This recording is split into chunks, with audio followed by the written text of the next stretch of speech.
গত বছর যখন আব্বু-আম্মু হজে গিয়েছিল, হজ থেকে আসার সময় অনেক কিছুই এনেছিল। নরমালি সবাই অনেক কিছু নিয়ে আসে। সবার সাধ্যমতো নিয়ে আসে। তো আমার বাবা-মাও ব্যতিক্রম কিছু না। তারাও তাদের সাধ্যমতো সবকিছু নিয়ে এসেছে। তসবিটা বেশি করে নিয়ে এসেছিল। কারণ এটা সবাইকে দেওয়া যায় এবং নিজেদেরও ব্যবহার করা যায়। এটা অনেক সওয়াবের কাজ। এটা মানুষকে দান করা এবং নিজেরা তিলাওয়াত করা। তো আব্বু-আম্মু অনেকগুলো তসবিহ এনেছিল। তার মধ্যে তারা একটা ভুল করেছিল কি ৩৩ টা ইয়ার গুটির তসবিহ এনেছিল। মানে ছোট তসবিহ এনেছিল। বড় এনেছিল কিন্তু বড় অল্প সংখ্যক ছিল, ছোটগুলা বেশি ছিল। তো আর এই তসবির সুতাগুলো খুব একটা ভালো ছিল না। ২-১ বার ইউজ করাতে ছিঁড়ে যাচ্ছিল। এরকম অনেক তসবিহ ছিঁড়ে গিয়েছে, হারিয়েও গেছে কয়েকটা। তার মধ্যে একটা ছিঁড়ে গেছে তো ভাবলাম যে ২-৩ টা আছে সবগুলো মিলে আমি যদি একটা ভালো তসবিহ বানাতে পারি, এটা আমার অনেক তেলাওয়াত করা যাবে। এটা ভালো হবে, সুবিধা হবে। তো আগেই একটা ছিঁড়ে গিয়েছিল। সেই ছেঁড়াটা আমি আমার জ্যামিতি বক্স যেটা সেটার মধ্যে রেখেছিলাম। কারণ বাবু আছে বাসায়। ও দেখলেই নিবে, নিয়ে সবগুলো হারিয়ে ফেলবে। তো ওর ভয়ে ভালো জায়গায় না রেখেই জ্যামিতি বক্সের মধ্যে রেখেছে যেন ও এটা না দেখে, না নাড়ে বা ওর ব্রেনে যেন এটা না আসে যে এর মধ্যে এরকম কিছু একটা আছে। তো ওর কারণে আমি আলাদা করে রেখেছি। এই জায়গায় রেখেছি।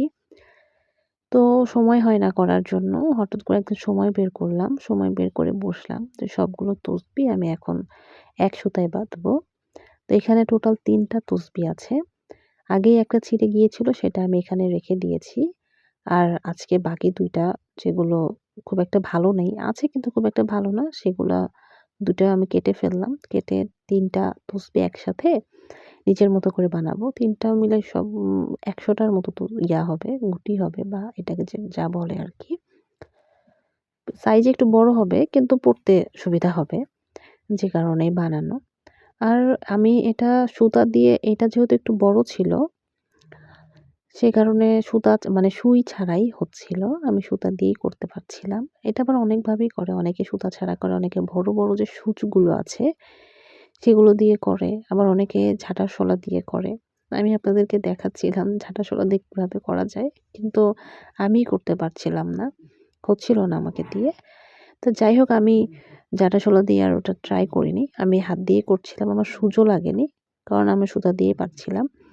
তারপর আমার কিছুক্ষণের মধ্যেই ১০০ টা তো করা হয়ে গেল। সম্পূর্ণটা শেষ হয়ে গেল। হওয়ার পরে মাঝখানে মাথায় যেটা বসানো হয় ওটা আমি নাম জানি না।